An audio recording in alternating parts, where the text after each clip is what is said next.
there was a professor and founder of a very inspiring company in Germany. They built big air balloons and had a big whole concept about doing wireless internet and wireless phone connections through balloons that are circling above cities.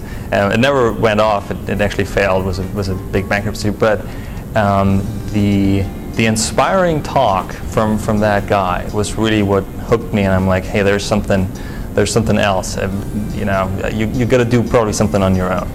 I didn't go right away into that world. Actually, after graduation, I worked for very large corporations like SAP, Nestle, and I was a business consultant for a company called Roland Berger, which is like a very large business consultancy in Germany.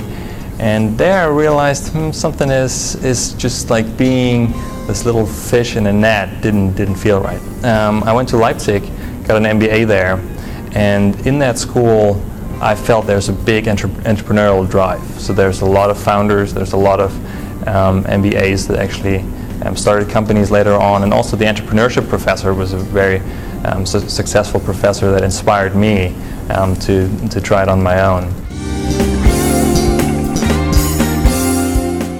Out of the MBA school, I was hired from one of the former grads who founded a company called Spreadshirt.com, which is a platform for customized T-shirts. And it's the very biggest company for the customized on-demand products in Europe. And he said, hey, if you want to be an entrepreneur, if you want to have your freedom, we want to branch off into the US. Why don't you take our existing business and bring it to the US? So it was the good sides,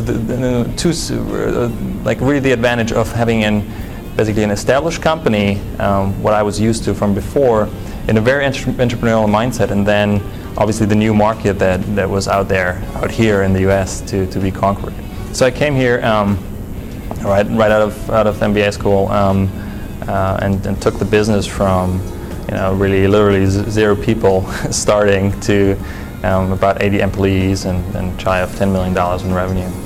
So this is what I call my first startup, though I wasn't the founder, but I really felt the entrepreneurial spirit of starting from scratch, from zero. I mean, there was no infrastructure in place other than the website that we translated back in the day. Meeting with Kendall, we realized that we really had the right same mindset about doing something together. We had the right mindset of building a business and realized that not necessarily that you need experienced business entrepreneurs that help you, maybe as advisors, but you don't necessarily have to found a company with them. It's actually a big advantage sometimes if you go together with someone into a business venture that's very much in the same stage of life. Just imagine someone who is more experienced and has maybe the money in the company might be a good partner at first, but you might realize that maybe the effort or the hard work down the road in the company would not be there from a partner who's just in a different stage of life, which was one of my learnings in the other business. So always look out for a partner who's very much in the same situation. Yeah, and I'm really enjoying it because I'm my own boss, or with Kendall together we're our own bosses. We set our schedules. We get feedback from advisors, which is really important to grow. That's maybe the advantage of a big company, that you can grow within the company. Here we need, as an entrepreneur, you need to grow by learning from experienced serial entrepreneurs that help you, that mentor you, that grow you.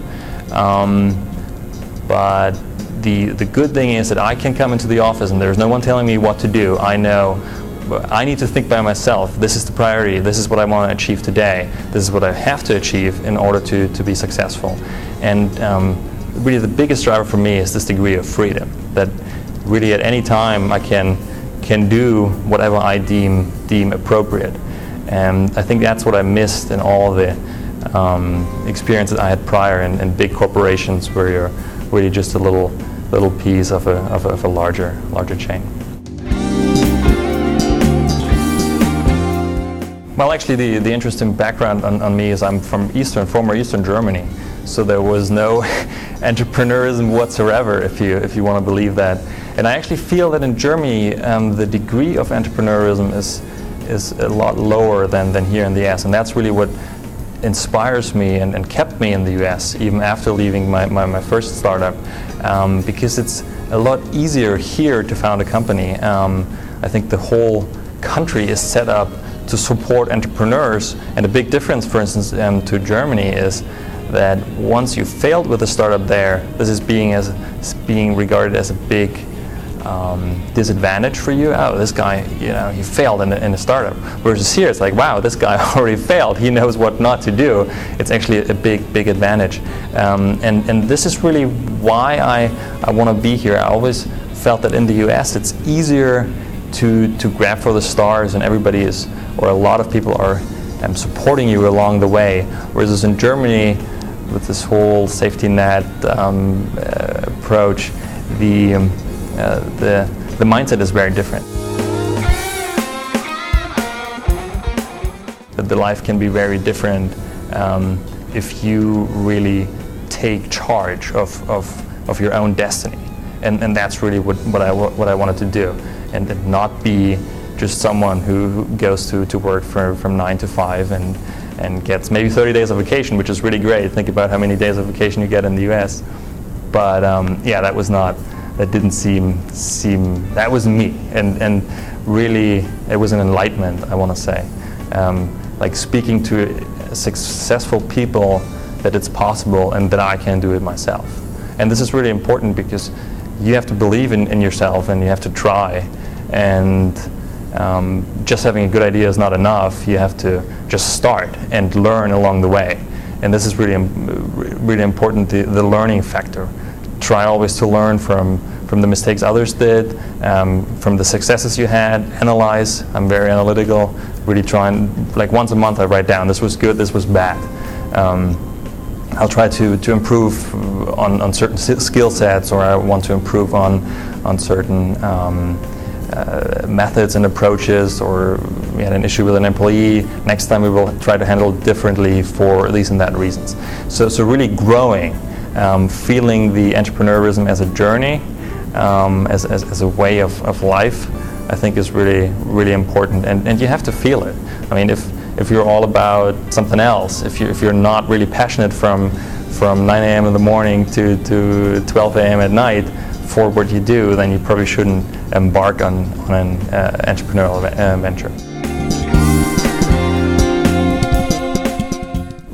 There's certain skills that you should have as an entrepreneur. I think the singular most important skill is sales. You should be open and willing to talk to anyone who wants to listen about your product, which is very different from I think like many experiences people have in large corporations. The second most important thing is marketing.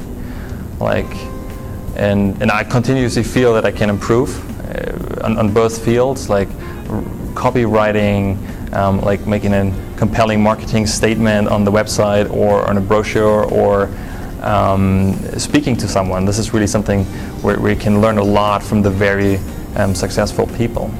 And the third skill that I think is one of probably my biggest strengths is actually cash flow management. Like if you're an entrepreneur, the most important thing after bringing sales in is managing your cash. And I think this is one of the big reasons why companies fail, because they didn't manage right. And cash flow management really means a lot. It's like being aggressive and bold in taking actions and spending money on the one hand, but always having a metrics behind it and having expectations what the expenditure is going to deliver in terms of revenue. An idea is worth nothing. It's really a tough statement, but it's true. An idea without execution is worth nothing, and the execution part is where most companies fail. And how do you get started with execution? My personal approach to this is I don't read any emails in the morning, I don't read any news. I come in the office and I have a clear agenda. What's the most, like if I could do nothing today, but this one thing. What would be this one thing that I need to do? And if you look at your bigger vision for the corporation and you break it down in steps that you can accomplish, like before 11 a.m. You come in the office at 9, you have 2 hours, that's it. If you really focus on that, you will do the important and you will accomplish the important before you get bothered with whatever else is going on. I mean, there's always so much. So if you want to start a business, have an idea and break down the steps and take the first action like tomorrow before 11 a.m. And if you keep on that, you will be successful.